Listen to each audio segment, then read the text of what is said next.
Hey, I will not be ignored!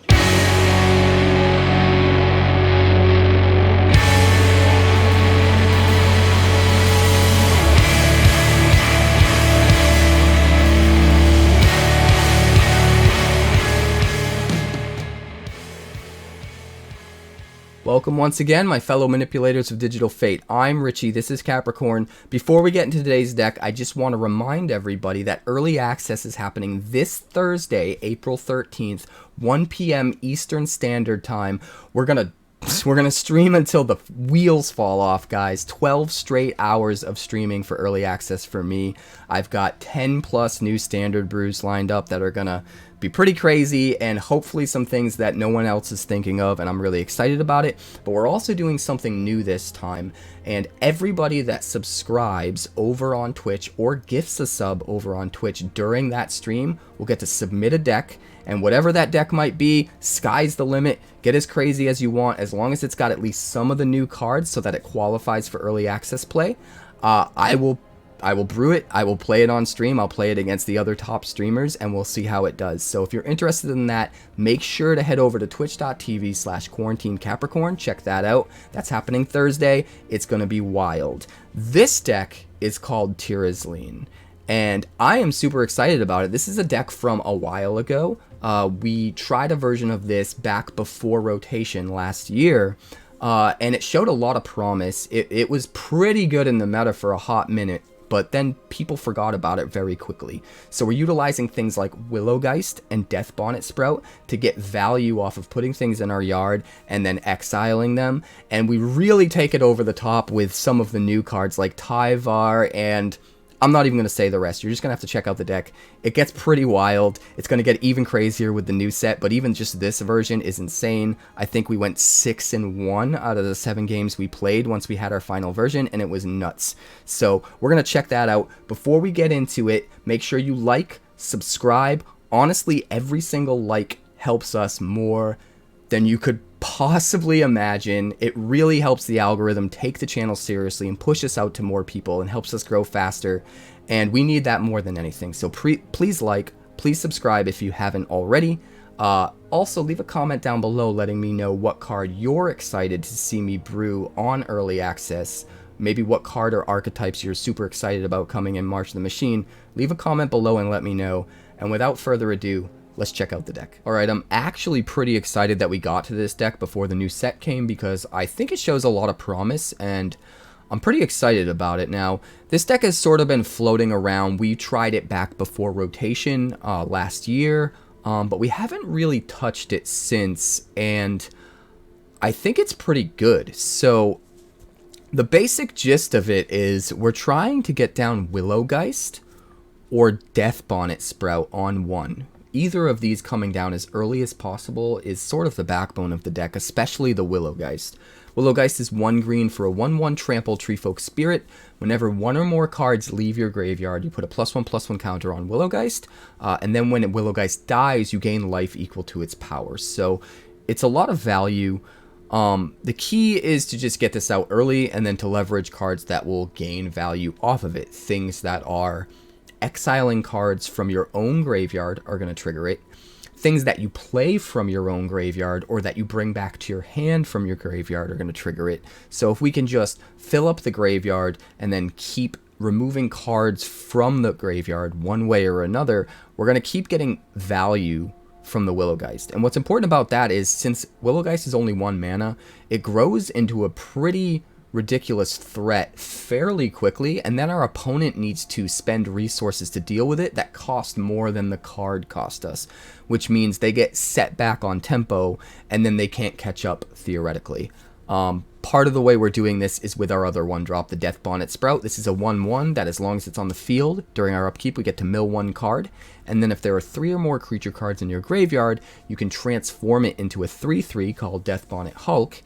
And once it becomes the Deathbonnet Hulk, every upkeep you can choose to exile a card from any graveyard. But if it's a creature card exiled from the graveyard, you put a +1/+1 counter on Deathbonnet Hulk. So you need to be careful about what you're exiling and from what graveyard. you need to make sure you save creatures to exile with Deathbonnet Hulk.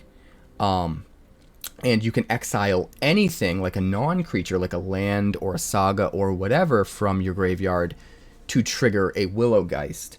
Or sometimes you might want to do both at the same time. So you have to be careful about what you're targeting with what exile. But if you can get these guys down on 1 and then start to curve out, you can just build up a tremendous amount of value as well as a huge tempo swing in forcing them to have to deal with things by spending more mana to deal with them than it's costing you to play them, which is putting you way ahead. So in the 2-drop slot, we have Teachings of the Kirin, another 2-mana saga. It's going to create a 1/1 spirit creature token on Chapter 1. On Chapter 2, we get to put a counter on something, make it more survivable. Maybe we can get one of our cards out of the range of a cut down or something like that. And then on Chapter 3, it's going to flip and turn into a 1/1 creature that when it swings, it's once again able to exile cards from graveyards to get triggers on the things that we want to get triggers. And then depending on if we're exiling a creature or a non-creature, we get to make another 1/1 or put a counter on something, depending on what's gonna get us the most value. We've also got 4 Bloodtithe Harvester. Now, 1 black, 1 red. We've seen this card everywhere, but it's a 3/2 that's going to come into play, give us a blood token. It's something that doubles as removal and a creature, so it's a way for us to make sure the amount of creatures we're putting in our yard is the most possible and happening as consistently, as quickly as possible for Deathbonnet Sprout to flip, while at the same time being able to use those slots as something that acts as removal in the deck, so that we have as many creatures as possible, but we also have enough removal to keep the deck moving forward the way it needs to, and to be able to deal with our opponent's threats. So Bloodtithe Harvester is really important. It's also nice to note that the blood token lets us discard something into the yard and draw, which again utilizes some of the synergies that the deck's built around, because we want stuff in our graveyard. So a lot of cool synergies going there. Some of the new cards that I want to talk about in the 2-drop slot and beyond are what's really taking this over the edge compared to older versions, and it's been a few sets since we've really tried to build a deck like this. So there are a number of cards that we've never tried that are just working out perfectly. So first of all, we've got Armored Scrapgorger as one of our 2-drops. This is a 0/3 Phyrexian beast. As long as it has 3 or more oil counters on it, it gets +3/+0. We can tap it for a mana of any color, so it's going to ramp us into our later threats, or ramp us into playing 2 or 3 cards when we could normally only play 1 or 2, which is very, very important. But also, whenever it becomes tapped, whether it's because you're tapping it for mana, or you're attacking, or whatever the case may be, you can exile any card from a graveyard and put an oil counter on the Scrapgorger.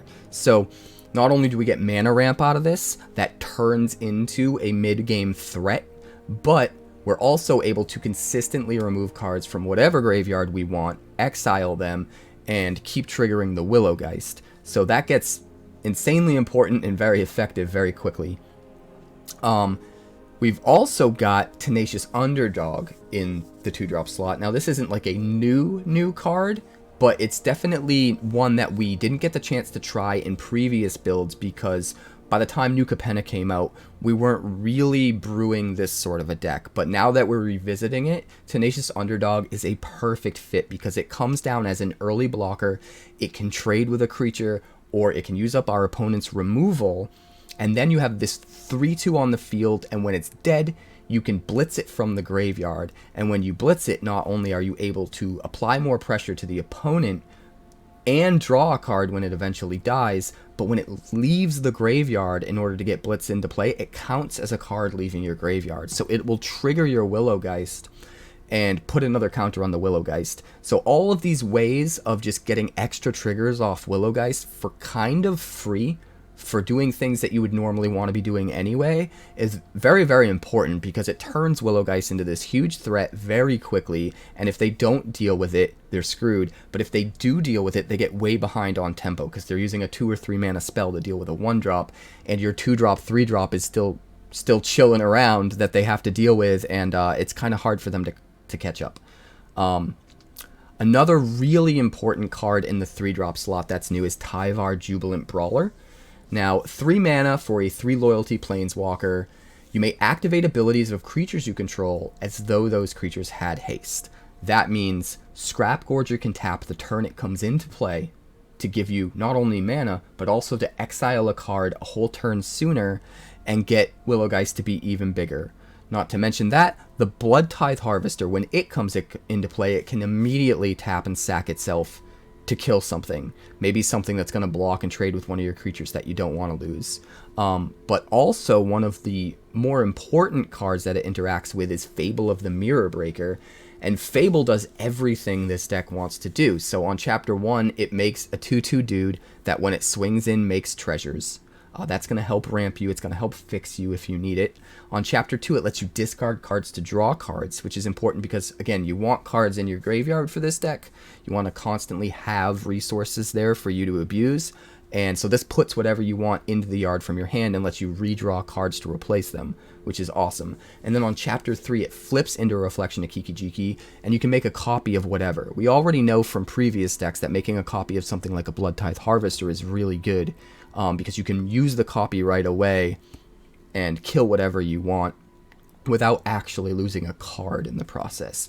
But being able to use Reflection of Kiki-Jiki literally the turn it flips because a Tyvar is out is incredibly powerful. And not only that, but Tyvar itself adds extra value into the equation because we can untap up to 1 target creature by doing +1 loyalty. And so we can untap a Reflection of Kiki-Jiki and use it a second time in 1 turn. So you can go from it flipping and normally not being able to use it at all and having to wait an entire turn cycle before you can use it, and usually your opponent kills it with sorcery speed removal, goes from that to we're going to use it twice this turn, not just once but twice, make 2 copies and go completely over our opponent's head, and it gets crazy. But not only that, we can -2 on Tyvar to mill 3 cards and then return a creature card with mana value 2 or less from your graveyard to the battlefield. So this is always going to be good in every deck that you add Tyvar to get back 2-drops, but it's even better in this deck because milling cards into our own graveyard is also really good for us. So you get even more value out of this -2 in this deck in particular than you would normally get. So a lot of times you can slam Tyvar, -2, bring back a Bloodtithe Harvester, or bring back an Armored Scrapgorger, and then either of those creatures that you brought back can now use their abilities the turn that they come into play because of Tyvar's static ability.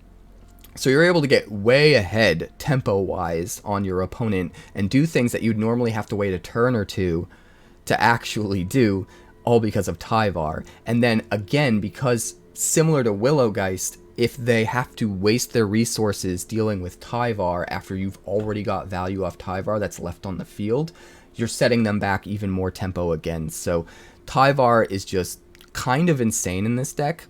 The last new card that we've got since we last tried to build this deck is Skyfisher Spider. And this card also synergizes with the deck really well because just like with Bloodtithe Harvester, we want creatures. We want as many creatures as possible so that we can get to those 3 creatures in the graveyard for Deathbonnet Sprout as quickly and as consistently as possible. But we also need slots dedicated to removal so that we can keep up with our opponent's big threats. Skyfisher Spider does both. So it can come into play. It's a creature. We can sacrifice any creature we want in order to destroy any permanent. Get rid of our opponent's biggest problem permanent, whether it's a Sheoldred, whatever it might be. And then we have a Skyfisher Spider on the battlefield to utilize for later turns. But if it's in our graveyard, if we end up milling it, it's another card that counts as a creature in our yard for things like Deathbonnet Sprout. So it's able to kind of fulfill both those roles. But what's even better about Skyfisher Spider is if you get the Skyfisher Spider onto the battlefield and you have a Reflection of Kiki-Jiki active, now you can make copies of the Skyfisher Spider with Reflection of Kiki-Jiki, and every time you make a copy of it, every turn, you're able to destroy any other non-land permanent as long as you have something to sacrifice. And if we have the Tyvar out so that we can uptick and use it twice, the second copy of the Skyfisher Spider that we make, we can actually use to sacrifice the first copy so that we don't have to actually sacrifice a card in order to get the abilities. So it gets pretty crazy. But the synergy doesn't end there, because the Skyfisher Spider itself, when it dies, has the ability to be exiled in order for you to gain life equal to the number of creature cards in our graveyard. Now, we already know we're filling up our graveyard with creatures, so we're going to be able to get more life in this deck than we otherwise normally would in a deck that uses Skyfisher Spider. But also, when it gets exiled to gain us the life, it technically counts as being exiled from the graveyard. So it's another way to get an extra trigger on that Willow Geist for something leaving our graveyard and put another counter on the Willow Geist. So everything just synergizes together, and it's kind of insane. If we go back to where we left off at the 3 mana spot on the curve, we've also got 3 Graveyard Trespassers. And again, this is a solid card that's going to come into play, exile whatever you want the turn it comes into play, which is going to provide value for the synergies I was already talking about. But then every turn it can swing and exile something to continue to add value. And if you're exiling creatures, you get to drain for 1, and there's just so much value and there's so much tempo just built into this deck, and everything synergizes with everything else so well. It's really hard for opponents to keep up. Now, the one thing you have to be really careful about is what you exile with which cards. You have to be very careful about what you have in play. The Willow Geist will gain a counter from exiling anything, but it has to be exiled from your graveyard, not your opponent's. Okay? The Deathbonnet Sprout will only get a +1/+1 counter after it's a Hulk if you exile a creature, but that creature can be exiled from any graveyard, not necessarily yours. So if you only have a Deathbonnet Sprout out, you probably want to exile their creatures. If you have a Deathbonnet Sprout and a Willow Geist, you probably want to exile your creatures so that you can get both triggers.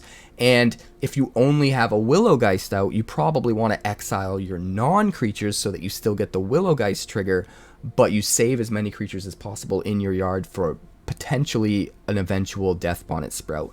And Graveyard Trespasser kind of fits into that mix as well. You want to be able to hit your creatures whenever possible while also saving the right cards for the right situations. So if you're able to exile non-creatures to trigger Willow Geist earlier in the game to save your creatures, you have more potential hits with the Graveyard Trespasser once you play that, more potential times that you can drain 1, and that could be enough to close out a game. So you have to be very careful about what you're exiling to get the most value possible while saving the most potential value for a later turn.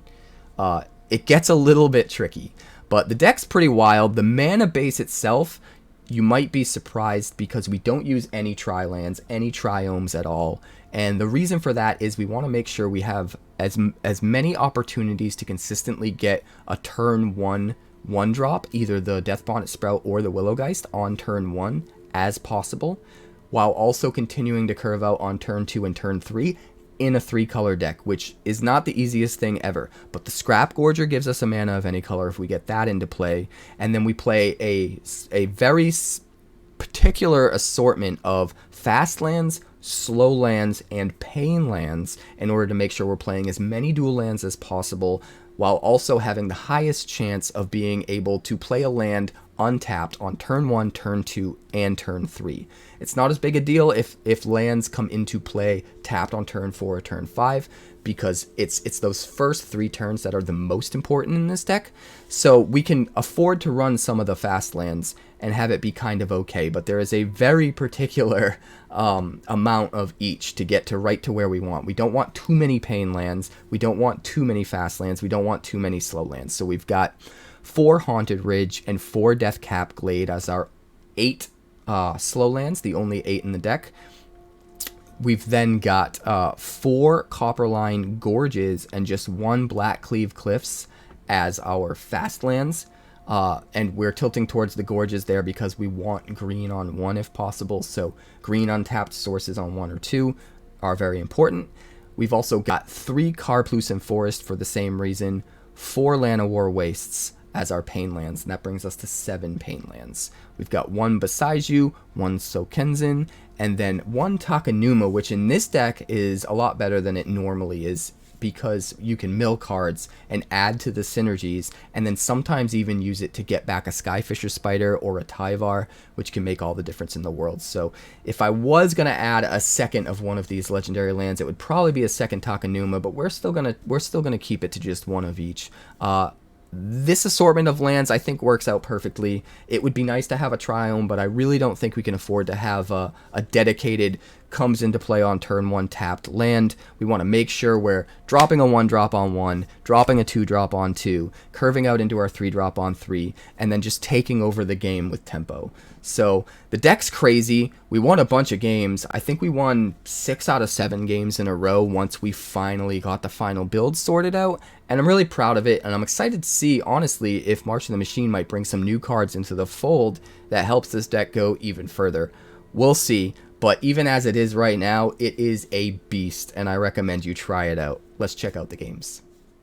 We have no black. We can't keep this. I guess.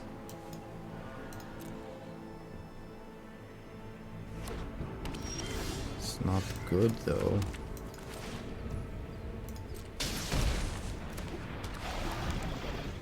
I guess drawing this helped a lot. We sprout. We turn to teachings. And then next turn we play a Geisty.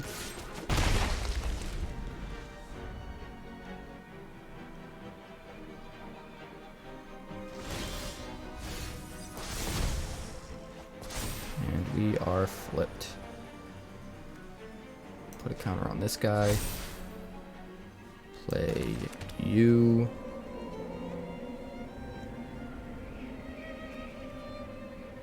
I guess it makes the most sense to just play Tyvar, right? I have arrived. Share in my glory. Swing in. And our opponent scoops. Okay, they've seen enough. We can keep this. Turn 1 Deathbonnet Sprout.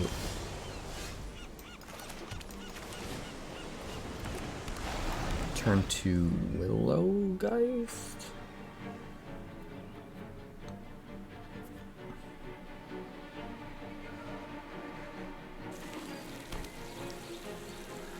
Soldier.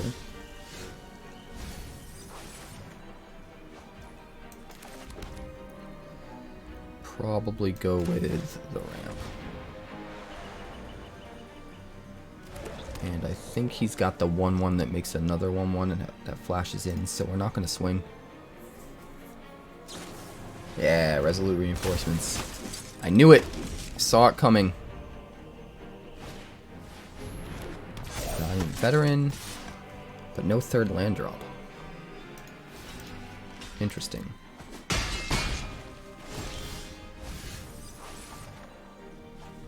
No third land drop.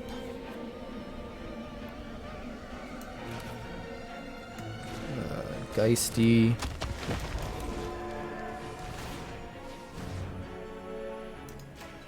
Oh, I should have played the other Geist.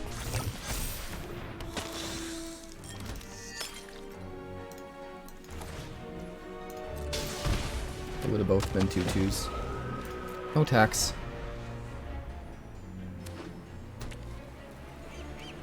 Next turn we can kill the veteran with the Harvester. Smash him with some tramplers. Sky Strike Officer. That's not good. Another creature in the yard. Play you. We'll play you.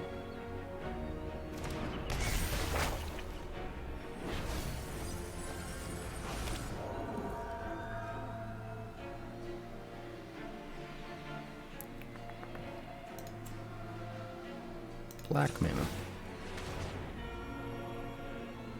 We will exile this guy. to grow our Geisties.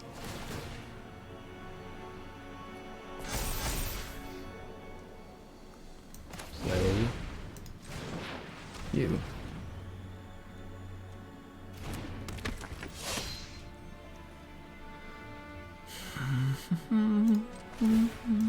Kill you.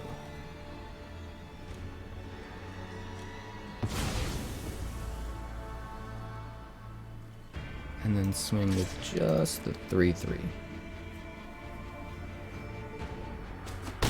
Alright, he takes the damage. So we're trading back and forth with the Sky Strike Officer and the Willow Geist, basically.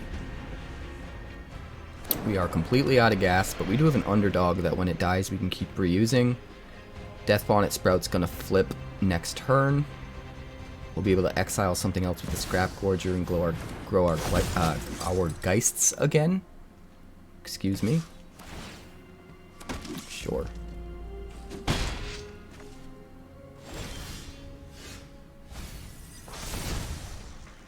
Ugh, a land.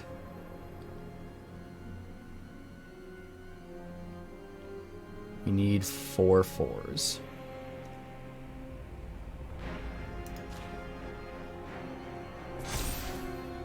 We are gonna dump this.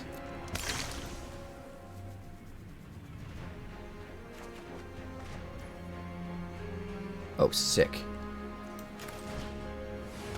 Goodbye.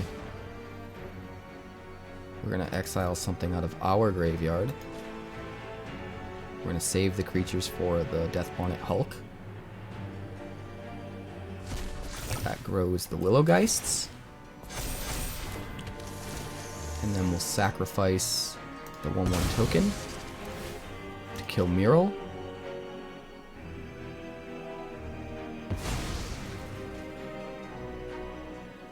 And then we'll smash. Could triple block the Deathbonnet Hulk. I'm fine with that. If he wants to take 11, I'm just gonna take it all.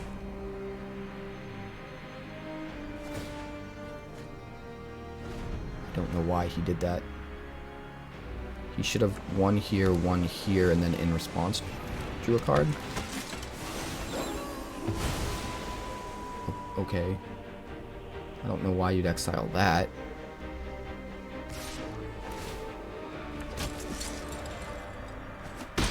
Oh, so that you can swing in?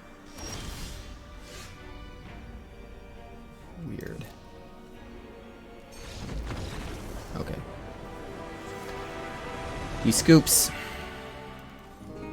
If we play Geist on 1, then we can't play Harvester on 2. I think it's actually more important to get out Harvester on 2. So we're going to start with a Haunted Ridge.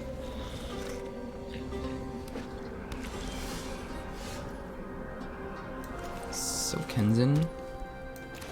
Harvester. Then we'll go Boseiju. Fable. And then next turn we should be able to play Trespasser and Willow Geist in the same turn. Theoretically.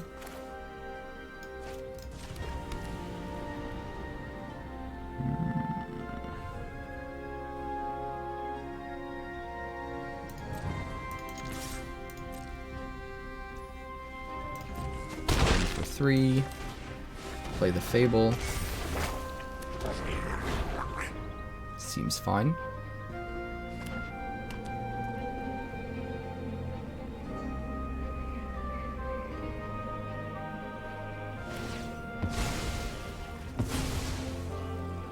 Okay.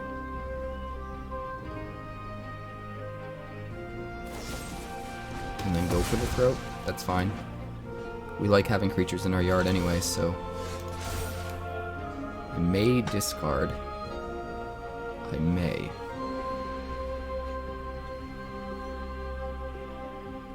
I think we want to discard you. And you. And try to get to some Greenland. No such luck. We'll go you. And we'll play out the Deathbonnet Sprout. so we can start milling with that as soon as possible.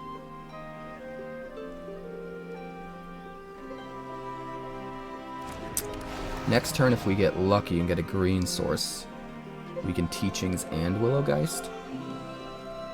Otherwise, we're going to have to just Willow Geist Underdog. Maybe we discard the Underdog to Fable Chapter 2. Yeah, I think that's where we want to be.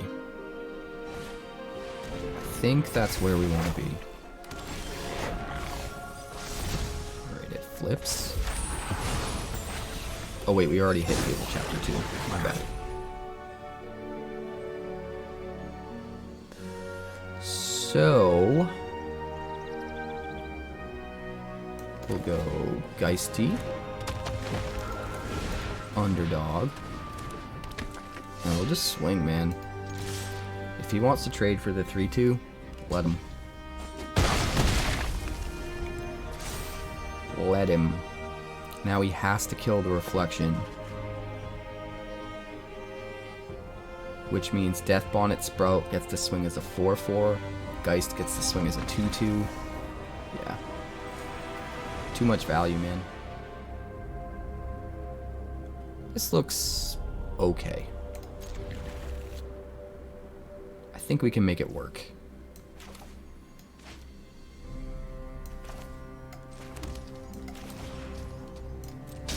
We don't have a 2-drop, which kind of sucks. But we can hold on to this Llanowar Wastes and pitch it to a Fable.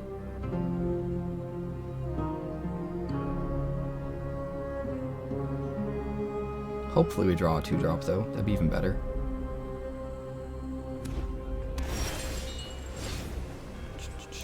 Alright, Cliffs, we'll swing 1, pass the turn.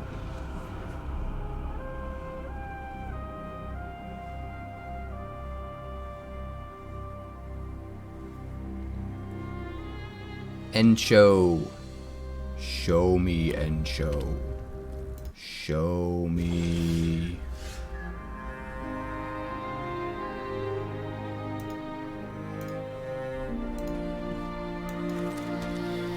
Alright. We could Tyvar. I think it's better to Fable first.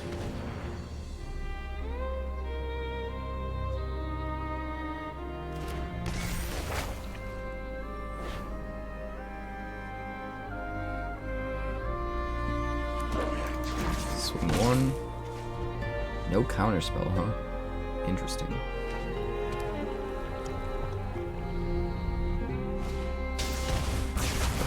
End. That's fine. Discard you and you. Get rid of those lands. Let's see, we've got 4 mana. What to do with it? If we Tyvar and get lucky enough to hit a Scrapgorger, we can do stuff. Let's try that. I don't think we will, but we're gonna try. This will make a thrilling tale. We're in this Oh, together. we did hit it. There you go. Scrapgorger to hit another Scrapgorger. We'll save the cards in our own graveyard until we get extra triggers off of it. Pass turn. So next turn we've got 7 mana and a Reflection of Kiki-Jiki that we can use that turn. Good lord. He got our Willow Geist, which sucks, but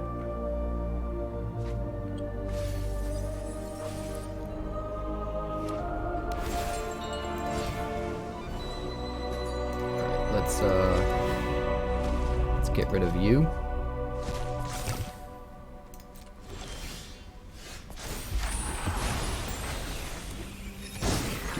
Insanity.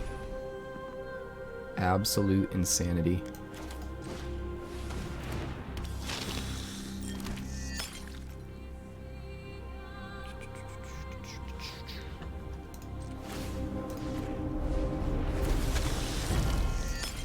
Uptick, the Reflection, and he scoops. We just had all the value ever. Alright, we will keep this. We will start with the Deathcap Glade. Then we'll go Copperline Gorge into probably the Harvester.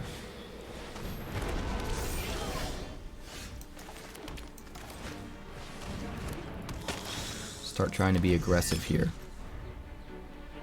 Next turn we probably Fable.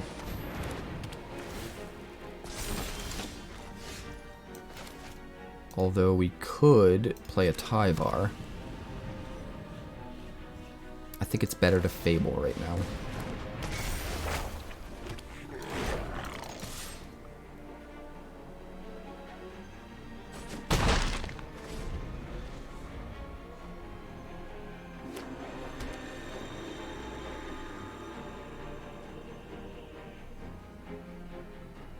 Alright, your turn, Rise Sun.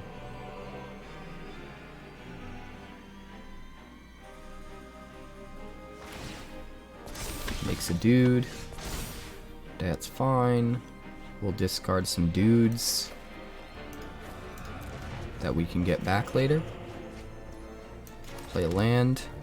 Let's see, 4, potentially 5 mana. I think we want the Geisty down no matter what. Then we'll play Tyvar.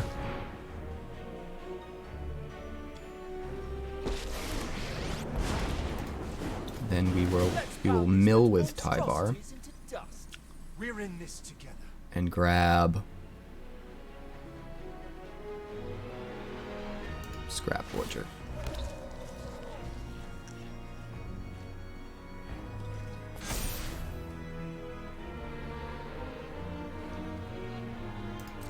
To combat. Swing, swing.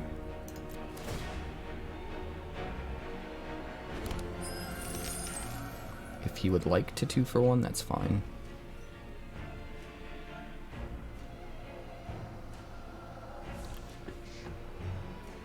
Better we make him do it now, when he can't crew the Bankbuster. Okay. Interesting.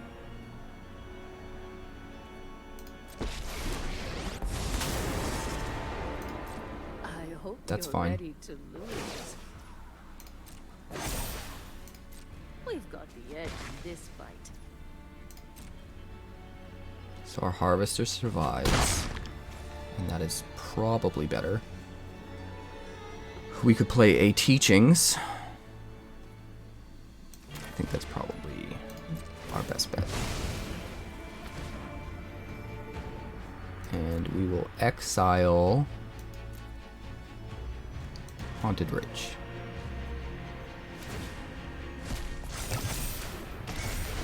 And make a 1/1.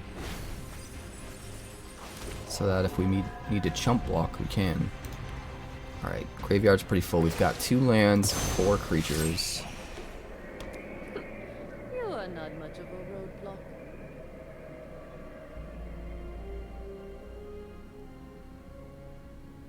If he crews the Bankbuster and swings with that, we just chump block.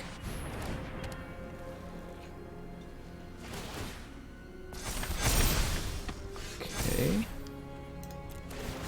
Put a +1/+1 on target creature. Let's do that.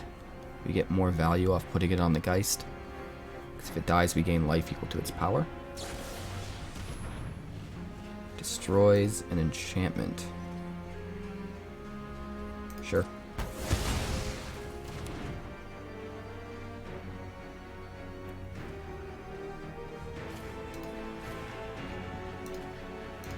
Here go.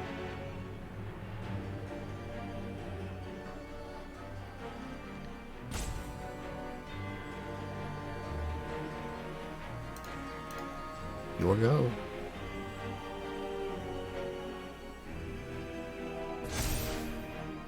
Thank you.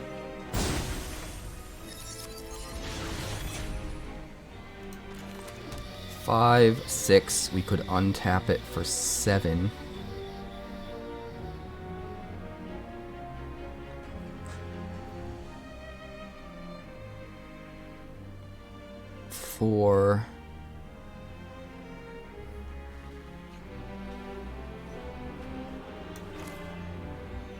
So we're gonna start with this.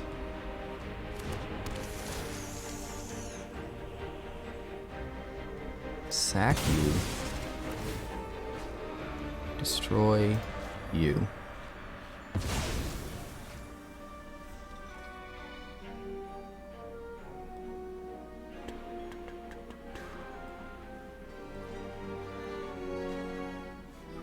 We will tap this for black. Exile that. And then we will untap it with Tyvar. Ready for round 2. I guess we will swing.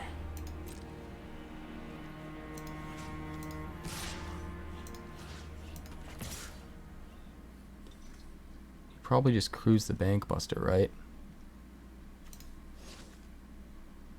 So yeah, we can't really swing with that.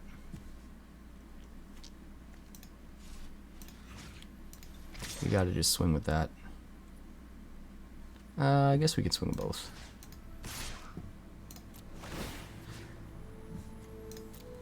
We'll hit our wastes.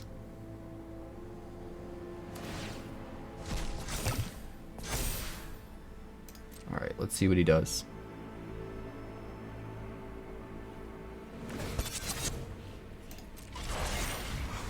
If he wants to kill the Geist, he has to lose his Emperor.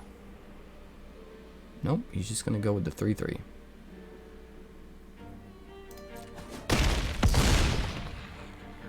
Okay. Still have much to End the turn. Alright, we have another Skyfisher Spider to play next turn.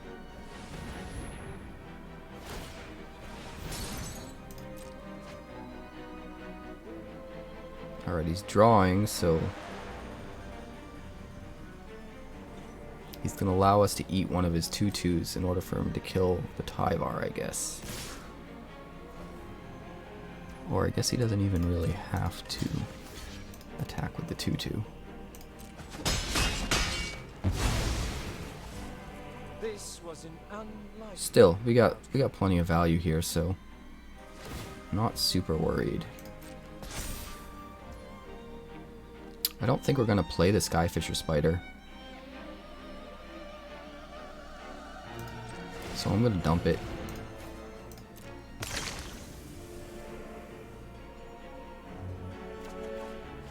We got another one. Okay. We'll go Underdog. Put a counter on the Willow Geist. And then we'll do some swinging. That's a lot of damage. That's got trample. Oh, destroy evil. Alright, well, we'll gain a bunch of life. Play the Sprout. Draw a card. Seems pretty good. Pass the turn. Yeah, I think adding these Bloodtithe Harvesters was the little push we needed. Taxidermist just died to removal before it did anything.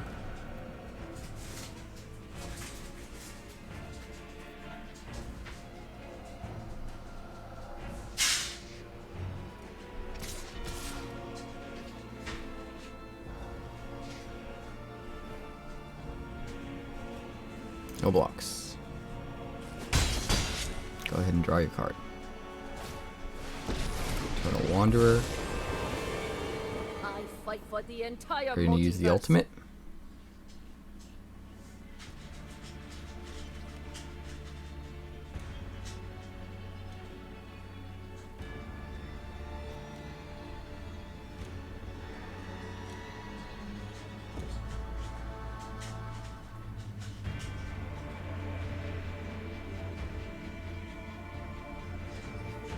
He doesn't know what he's gonna do, apparently.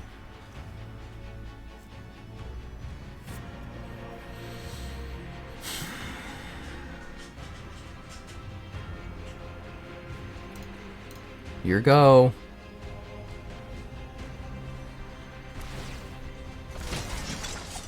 Keep your eyes sharp.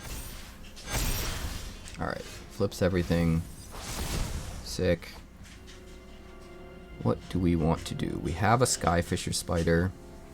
We would have to sack something.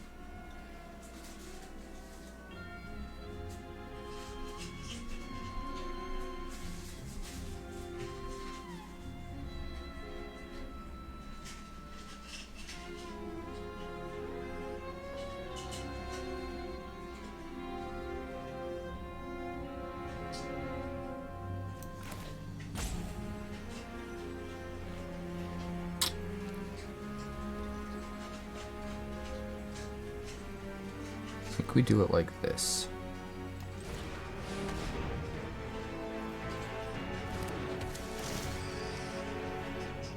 Sack you. Get rid of you.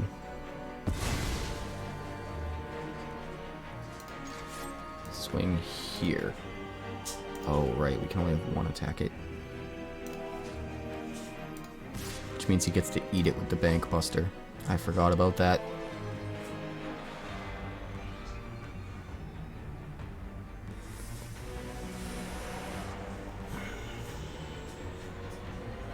Attacks aren't worth it. Pass the turn.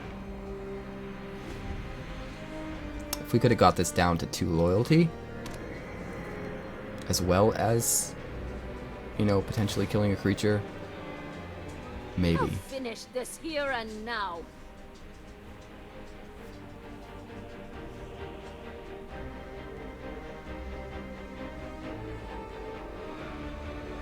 I mean, I'll gain 14 life, that's fine.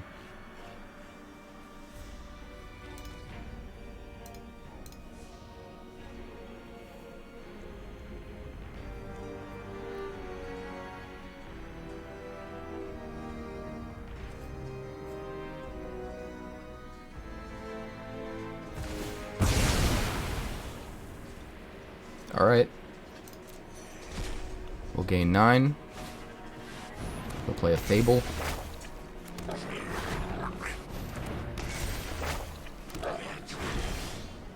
Alright.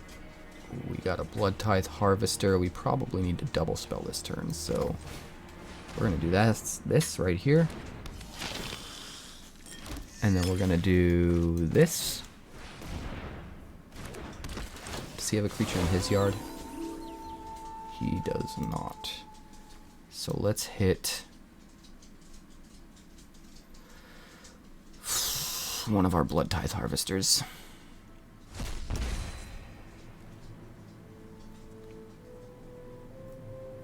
We get to trade the Skyfisher Spider for one of his dudes. That feels bad though. No, he just blocks with the Bank Buster again. No attacks.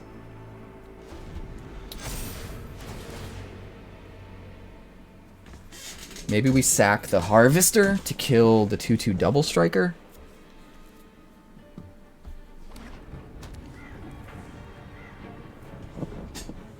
Not sure. Another wedding announcement. We can win this together.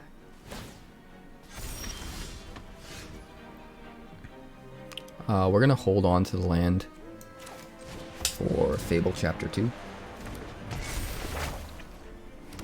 We're just trying to set up for other turns as much as we can.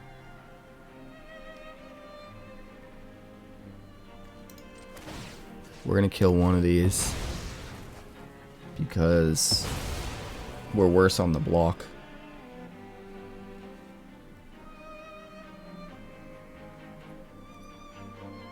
Pass turn. We'll start drawing cards. Fable Chapter 2, Tenacious Underdog every turn.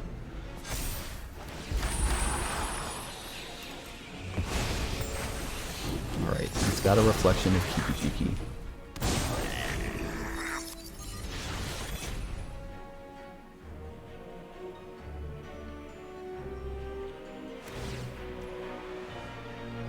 Exiling something, sure. You're coming with me. Sanctuary Warden, sure.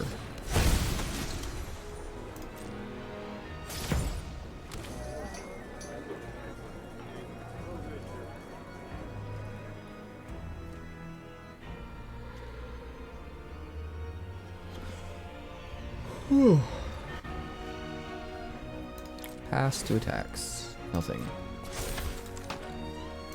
My turn. Let's discard them both. Oh god. Oh god. Start by discarding you.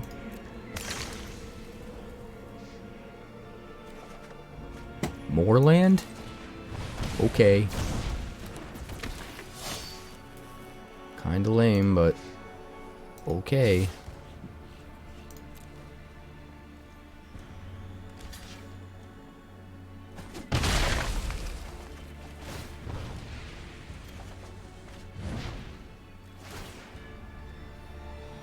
Nah, he's just got too much value.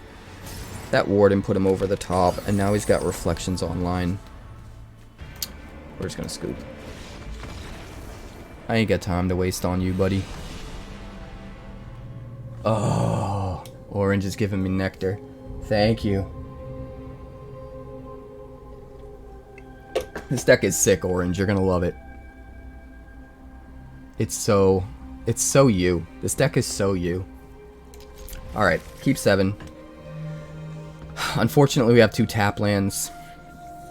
We don't even use the Triome, because we want to be able to play our 1-drops as much as possible. So it's a very carefully calculated mix of slow lands, fast lands, and pain lands. Yeah, Geist is definitely slept on. So we'll lead with a Deathcap Glade. Okay, Cliffs. In that case, we'll do a Scrapgorger first. That's going to help us to ramp. Bank Buster. Now we have some difficult decisions to make. Do we Geist Tyvar, or do we Gorger Teachings?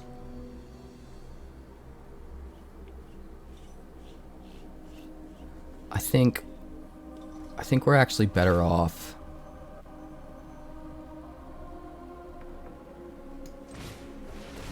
I think we're better off doing this.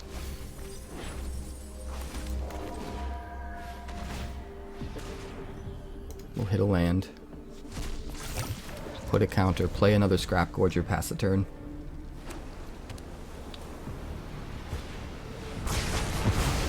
I got hit up, Abanud. Are you talking about, what's the name of it? It's the Nicolas Cage movie, right? Renfield?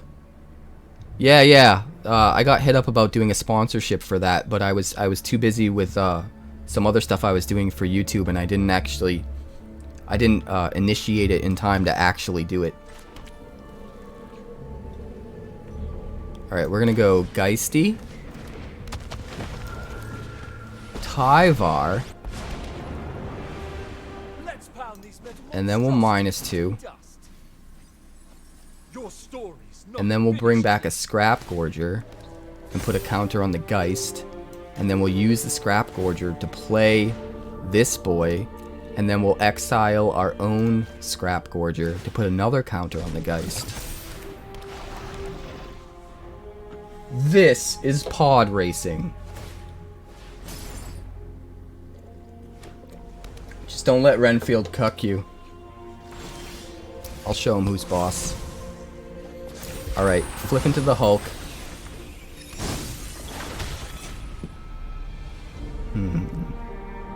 How do we want to do this?